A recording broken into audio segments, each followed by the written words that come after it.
नमस्ते सिविलियंस, स्वागत है आपका एक नए वीडियो में। बेसिकली आज हम समझेंगे फाउंडेशंस और फुटिंग्स के बारे में।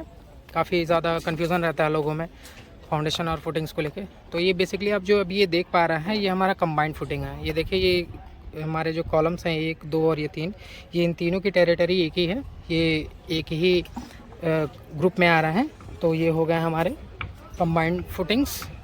आप ये देख पा रहे हैं, इनका जो रेनफोर्समेंट है, ये सिंगल पैडेड सिंगल लेयर में इनका रेनफोर्समेंट है। ये हमारी हो गई combined footing, column number 1, 2 and 3। ये तीनों एक में आ गए हमारे। ये हो गए हमारे कंबाइंड फुटिंग। और ये आप जो सिंगल कॉलम देख रहे हैं, इसका रेनफोर्समेंट सबसे अलग किया गया है। इसकी पीसीसी भी अलग है।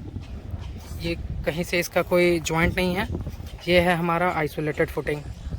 ये और ये जो आप देख पा रहे हैं, बेसिकली हमारे आइसोलेटेड फुटिंग्स हैं।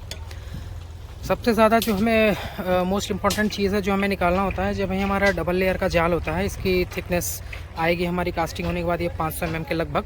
आपको एक एग्जांपल के तौर पे बता रहा हूँ। तो बेसिक जो हमारा चीज़ होता है कि हमारी हाइट कम या ज़्यादा ना हो रेनफोर्समेंट की आफ्टर कास्टिंग। तो उसके लिए हमें इसके अंदर चेयर प्रोवाइड करने होते हैं। और चेयर प्रोवाइड करते कैसे हैं, क्या हाइट का चेयर हम बनाते हैं, आइए उसको समझ लेते हैं।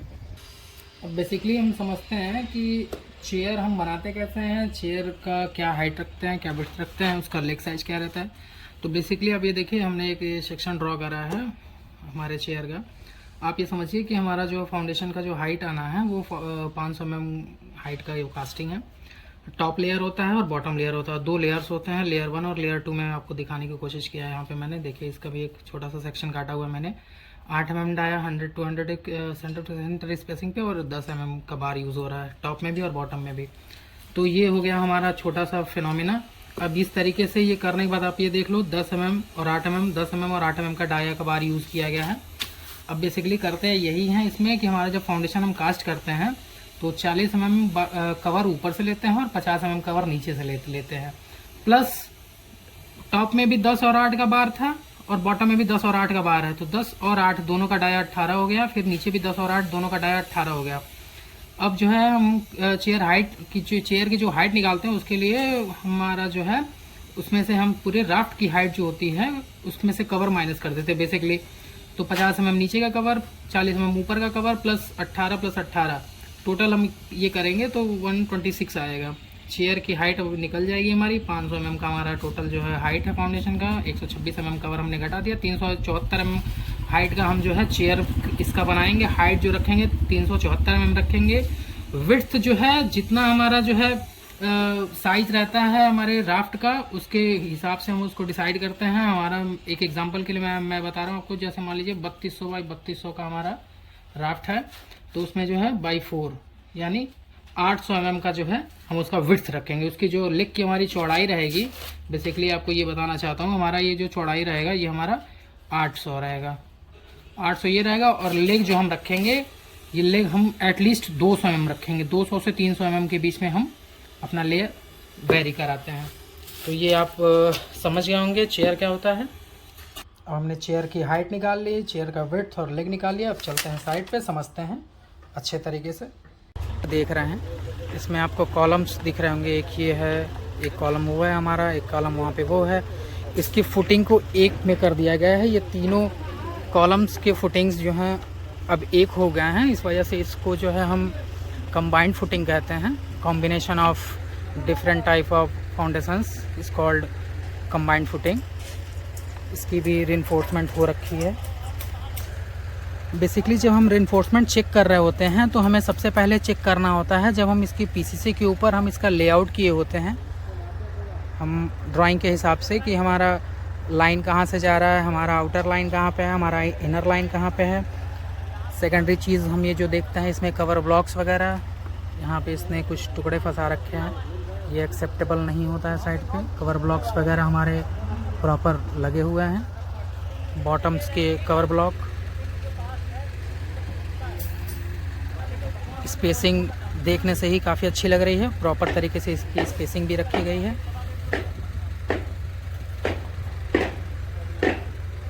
डबल जाल है इसमें, प्रॉपर इसकी रेनफोर्समेंट।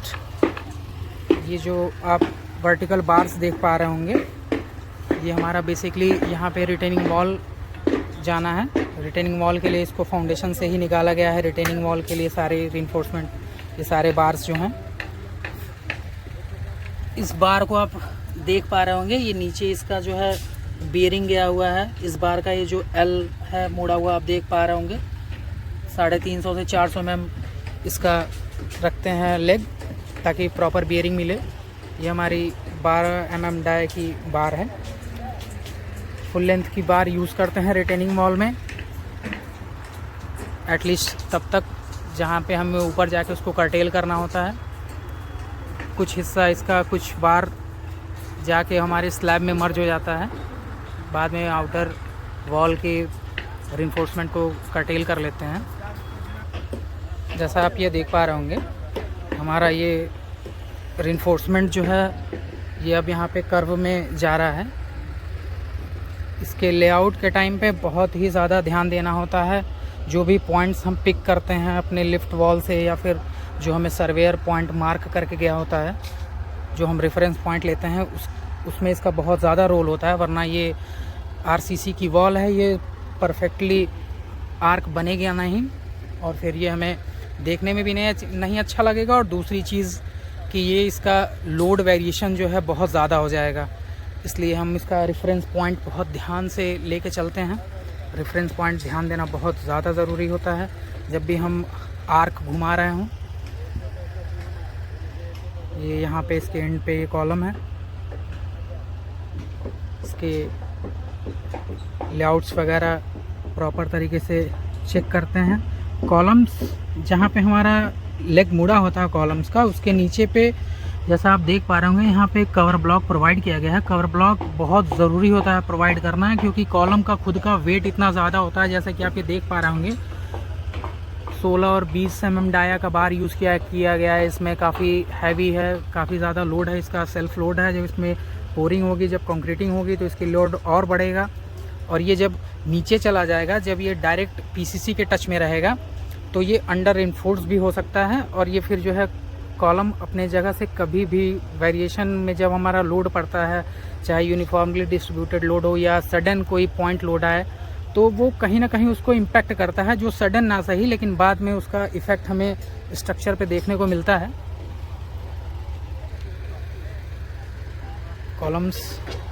कॉलम्स एक साथ इनको राफ्ट में मर्ज किया गया है। ये हमारा पूरा कंबाइंड फुटिंग।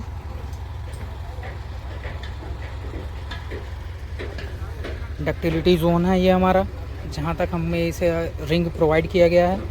हमेशा याद रखना चाहिए ये चीज़, हमेशा ये चीज़ कभी कभी इंटरव्यू में पूछा भी जा सकता है। डक्टिलिटी जोन में जो हमारे स्टीरप्स लगे होते हैं, स्टीरप्स की जो हमारी स्पेसिंग होती है, वो सेफ जोन के अकॉर्डिंग हमारा यहाँ पे स्पेसिंग बहुत कम होता है। यहाँ पे जैसे आप ये देख पा रहे होंगे 100 mm की स्पेसिंग है। इसके ऊपर जब हम जाएंगे, जहाँ पे हमारा सेफ जोन आएगा कॉलम का, जो हमारा बेसिकली मिड जोन होता है कॉलम का, वहाँ पे स्पेसिंग हमारी उसकी बढ़ जाती है, क्योंकि कॉलम्स हमारे बकल होने के चांसेस बॉटम और उसके टॉप पे ही होते हैं। 300 mm हाइट है हमारे इसकी पोरिंग की। हमारा जो कंक्रीट फिनिश होकर आएगा उसकी हाइट 300 mm रहेगी। आप ये नीचे देख पा रहे होंगे, ये हमें चेयर प्रोवाइड किया गया है। इसमें चेयर लगाने का मेन पर्पज़ ये होता है कि हमारा ये टॉप जाल और बॉटम जाल, ये दोनों एक दूसरे से प्रॉपर जो है डिस्टेंस हमें जो मेंटेन करना है, वो हमारा डिस्टेंस बना रहे। ये इसमें जो है लचक ना है, ये हॉग ना कर जाए, इसके लिए हम यहाँ पे इस चेयर्स प्रोवाइड करते हैं। एक क्वेश्चन इंटरव्यू में भी पूछा जाता है कभी कभी कि चेयर प्रोवाइड करने का क्या सिस्टम होता है, कौन सा थंब रूल होता है। तो आप ये चीज़ जान लो, 1 स्क्वायर मीटर में जैसा हमें ज़रूरत होता है, अगर बहुत ज़्यादा डेप्थ है कभी कभी, तो हम उसमें प्रोवाइड करते हैं अपने डेप्थ के अकॉर्डिंग। जितना ज़्यादा हमारा डेप्थ होगा, हम उसे चेयर अपने सहूलियत के हिसाब से बढ़ा लेते हैं। वैसे 1 स्क्वायर मीटर में हमें 4 चेयर्स देने होते हैं। 1 स्क्वायर मीटर का अगर ये एरिया है, तो उसके चारों कॉर्नर्स पे हम एक चेयर प्रोवाइड करते हैं, ताकि वो बकल ना हो, वो डिफॉर्म ना हो। ये देखिए प्रॉपर चेयर्स ये लगाए गए हैं। ये आप चेयर देख पा रहे होंगे। चेयर हमेशा जो है, जो हमारा रेनफोर्समेंट का जो डाया होता है, डाया ऑफ बार जो होता है हमारा, उससे हमेशा एक डाया ज़्यादा का ही हम चेयर लगाते हैं। अगर हमारा टॉप बार 12 mm डाया का है तो हम कोशिश करते हैं उसमें 16 mm डाया का उसमें चेयर लगाएं। हालांकि ऐसा कोई बहुत ज़्यादा ज़रूरी नहीं है, लेकिन जो है कोशिश यही हमेशा होनी चाहिए कि हम एटलीस्ट 16 mm डाया का एक डाया ऊपर उसका हम चेयर प्रोवाइड करें। दूसरी सबसे बेसिकली चीज़ जो सबसे ज़्यादा इम्पॉर्टेंट होता है फाउंडेशंस में, कवर देखना बहुत ज़्यादा ज़रूरी होता है कि हमारा कवर प्रॉपर मिल रहा है कि नहीं मिल रहा है। ये हमारे किसी भी स्ट्रक्चर का सबसे बेसिक पार्ट होता है। हमारे स्ट्रक्चर का पूरा लोड लास्टली जो है टॉप से लेके उसके बॉटम तक सारे लोड ट्रांसफ़र होके लास्टली बॉटम पे ही आने होते हैं। इस वजह से इसका प्रॉपर कवर, प्रॉपर इसकी फिनिशिंग, डाया बार, सारी चीज़ों को बहुत ध्यान से इसको रखते हैं। ये आप देख पा रहे होंगे, ये लेग निकले हुए हैं सारे, ये इसकी बियरिंग के लिए है। ये हमारा टॉप बार जा रहा है, वर्टिकल बार रिटेनिंग वॉल की, ये पूरी ऐसे चलती चली जाएगी। दूसरी चीज़ जो हमें ये चेक करनी होती है, अभी इसकी कास्टिंग से पहले ये सारी चीज़ें कंप्लीट होंगी। ये जो हमारा हुक होता है ये 135 डिग्री हमें बेंड करना ही करना होता है। ये जो हमारा हुक है इसको 135 डिग्री ज़रूर से बेंड करते हैं। ये हमारा IS कोड में सिस्मिक लोड्स को देखते हुए इसको IS कोड में डाला गया था। 135 डिग्री इसलिए इसको बेंड करते हैं क्योंकि जो हमारे क्रैक्स वगैरह डेवलप होते हैं RCC में, वो यूजुअली 90 डिग्री पे सीधी क्रैक्स आती हैं। उसको जो है काउंटर करने के लिए हम ये 135 डिग्री पे इसको बेंड करते हैं। अगेन ये हमारे isolated columns, isolated footing, combined footing, ये हमारी थ्रू आउट जा रही है कंबाइंड फुटिंग। फाउंडेशंस के बॉटम में हम जो कवर लेते हैं वो 50 mm होना चाहिए। ये चीज़ आप हमेशा याद रखेंगे। साइड्स के कवर हमारे 40 और बॉटम्स के कवर हमारे 50 mm होने चाहिए। आप ये देख पा रहे होंगे, बहुत अच्छे तरीके से काम हुआ, काफ़ी खूबसूरत काम है।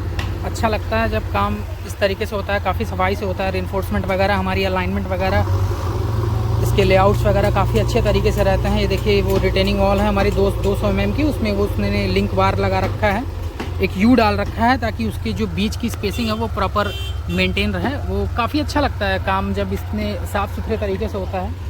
ये आप लिफ्ट पिट देख रहे होंगे, ये लिफ्ट पिट है हमारा। इसमें से एक साइड हमारा ये शेयर वॉल,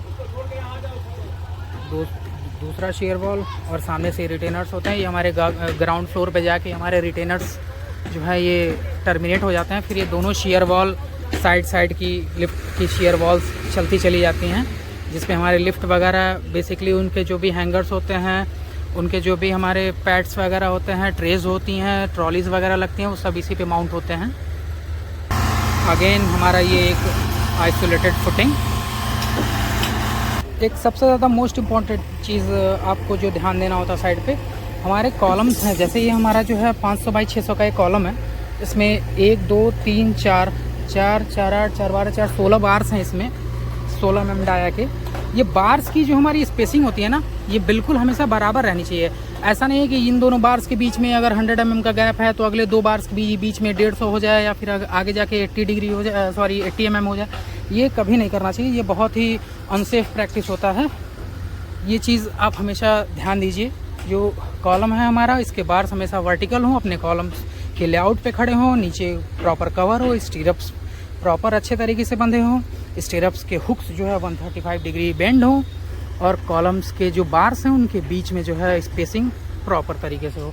एक जो सबसे अच्छी चीज़ जो मैंने आज यहाँ पे कराया है, जो मैंने देखा है, वो आपको बताना बहुत ज़रूरी है और काफ़ी बेसिक चीज़ है। ये देखिए हमारी ये रिटेनिंग वॉल आ रही है हमारी सीधी। इसमें इसने जो ये आप हॉरिजॉन्टल बार्स देख रहे होंगे, ये इसको कहते हैं बाइंडर। ये डिस्ट्रीब्यूशन बार है बेसिकली। ये जो है कभी कभी क्या होता है, यहाँ पे लाने के बाद ये बार यहाँ पे वो ला के सीधा कर देते हैं, जो भी हमारे कॉन्ट्रैक्टर्स होते हैं, जो भी बार वेंडर्स होते हैं, बार ला के यहाँ पे सीधा कर देते हैं, फिर यहाँ से एक बार डालते हैं सीधी। इसने यहाँ पे ये काम नहीं किया है, सेम बार सिंगल बार को यूज़ किया है, यहाँ तक लाया है, यहाँ से फिर 90 डिग्री बेंड किया है और फिर इसको ले जाके टर्मिनेट किया है कॉलम के अंदर। बहुत ही अच्छा काम है, काफ़ी अच्छा सेफ प्रैक्टिस है।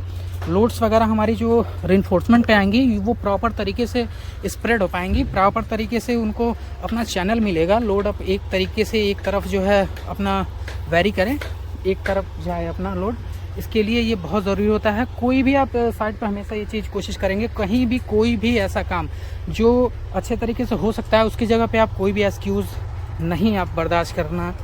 इसको फुल लेंथ की सरिया यूज़ ही करना। कट पीस का कोई ज़्यादा मतलब नहीं होता है, कट पीस लगाना नहीं चाहिए। कट पीस हम वहाँ पे लगाते हैं बेसिकली जहाँ पे हमारे पास कोई तीसरा ऑप्शन है ही नहीं, लेकिन जब हमारे पास ऑप्शन है, देखिए ये सिंगल लेंथ है, फुल लेंथ की बार है, इसको यहाँ पे किया है 90 डिग्री, इसको बेंड किया है और इसको लगाया है। तो ये बेसिकली था, फुल विजिट था आपके लिए फाउंडेशंस, टाइप्स ऑफ फाउंडेशंस, क्या क्या बेसिक चीज़ें हम इसमें देखते हैं, क्या क्या चीज़ें करनी होती हैं। उम्मीद है आपको पसंद आया होगा। अगर कोई आपके मन में अगर कोई सवाल है, कोई क्वेरी है, कोई ऐसा टॉपिक है जिसके बारे में आप जानना चाहते हैं, तो आप कमेंट सेक्शन में हमसे पूछ सकते हैं। कोशिश करूँगा और अच्छी अच्छी वीडियोज़ लेके आऊँगा आपके लिए। आपके साथ साथ हमारा भी थोड़ा सा वार्म अप हो जाता है, हम भी थोड़ा कुछ समझ लेते हैं। तो थैंक यू सो मच।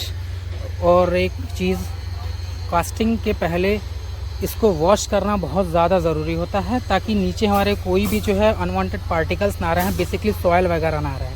क्योंकि अगर फिर सॉयल रहेगी तो फिर इससे बढ़िया है पीसीसी ना करो, पीसीसी के ऊपर ही कर दो आरसीसी।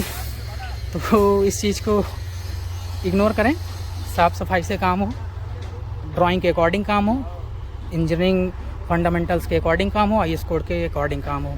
Thank you.